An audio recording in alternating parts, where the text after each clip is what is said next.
Bonjour, voici l'analyse technique du CAC 40 pour le 12 mai.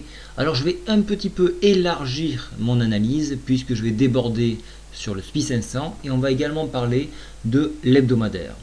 Donc dans un premier temps, on va parler de la journée de vendredi. Donc qu'est-ce qui s'est passé vendredi? Vous avez vu que ce barrage ici, je zoome un petit peu, ce barrage ici a servi de point short.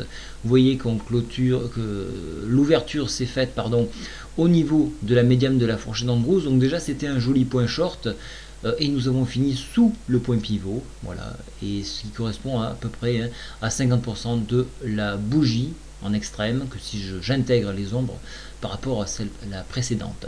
Alors cela confirme un Aramis baissier, et de ce point là, donc un point short, on va chercher le point pivot, on devrait venir chercher lundi la MM10 ici à 4461 et par extension chercher pourquoi pas la MM20 sur 4449 environ.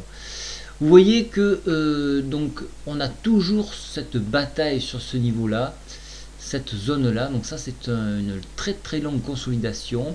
Le mois de mai est composé de versements de dividendes, donc des coups bas sur l'indice et des bonnes nouvelles qui arrivent des États-Unis. Donc hop, on remonte un peu.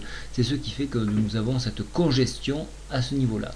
Il faudra attendre le début juin afin que Draghi prenne une décision, à savoir s'il va intervenir ou non en faveur donc de la monnaie et d'un éventuel LTRO, pardon, excusez-moi, un peu du mal à le dire, LTRO, de façon à stimuler un petit peu plus la croissance en zone euro. Et voilà pourquoi on a cette incertitude à prendre une direction. En attendant, graphiquement, on reste haussier. Au niveau des indicateurs, on a quelque chose d'assez neutre, hein. Bien que le stochastique donne une tendance haussière, on a toujours un signal négatif au niveau de la MACD. Voilà pourquoi je reste assez prudent et toujours pareil dans cette optique, donc je cherche des points hauts pour envisager des points bas. Ce que l'on peut constater, et si je le mets en rapport avec le SPI 500, vous voyez qu'il y a une oblique ici qui nous empêche de dévisser. Vous savez que le SPI 500 c'est la lanterne rouge et si elle donne un sens, on a tendance à la suivre. Et ici vous voyez qu'elle se rattrape sur ce niveau et ce niveau. Donc tant que ce niveau-là ne sera pas cassé, on ne pourra pas donner un signal fort aux indices européens. En attendant, vous voyez que le SPI 500 lui se maintient au-dessus de la MM20 et la MM10, donc on n'a pas de signal baissier. Donc il n'y a pas de raison que l'on baisse. Malgré ce Aramis baissier, il se pourrait que ce soit une nouvelle fois de plus une consolidation, un point bas, pour repartir à nouveau à la hausse. Donc profitez plutôt des points hauts pour essayer de chercher des points bas, mais attention, soyez très court dans vos shorts, puisque quand même la tendance reste à la hausse. Si je bascule en hebdomadaire ici,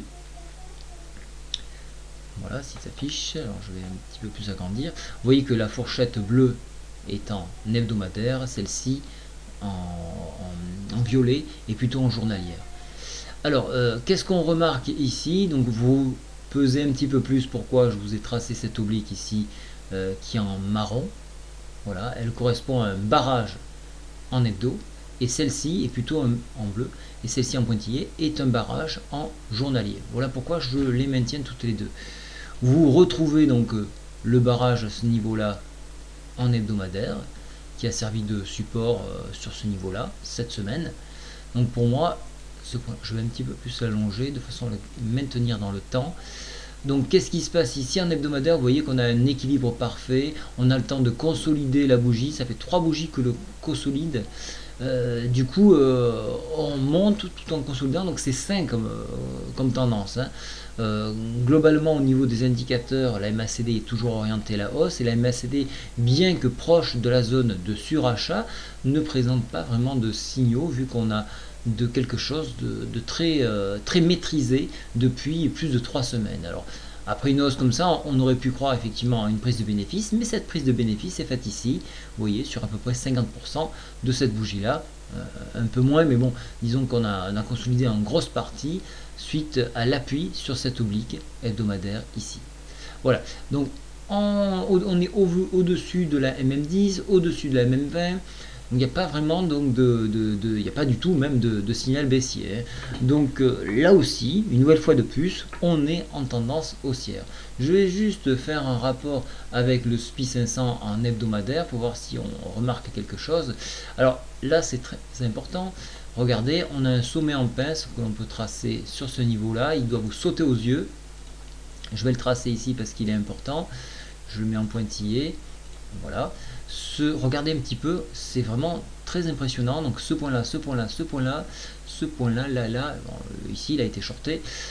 Donc on a un très gros barrage à ce niveau-là. S'il venait à céder, et au vu du nombre de fois qu'il a été testé, on devrait pouvoir le franchir donc sur ce niveau-là et donc percer par le haut. Alors percer par le haut, on aurait une idée plutôt. Alors attention, hein, c'est grossier, pardon. Je vais quand même le présenter. Oui, ça c'est bon. Voilà, on va se le mettre plutôt en pointillé. Voilà. Voilà. La tendance dirait donc sans enfoncement de ce niveau-là, on irait plutôt chercher des zones à 1915 points. Donc soyez très vigilants. Une nouvelle fois de plus, il n'y a pas vraiment de signe de retournement comme vous pouvez le voir. Voilà, je vous souhaite à tous un très bon week-end et je vous retrouve lundi. Au revoir.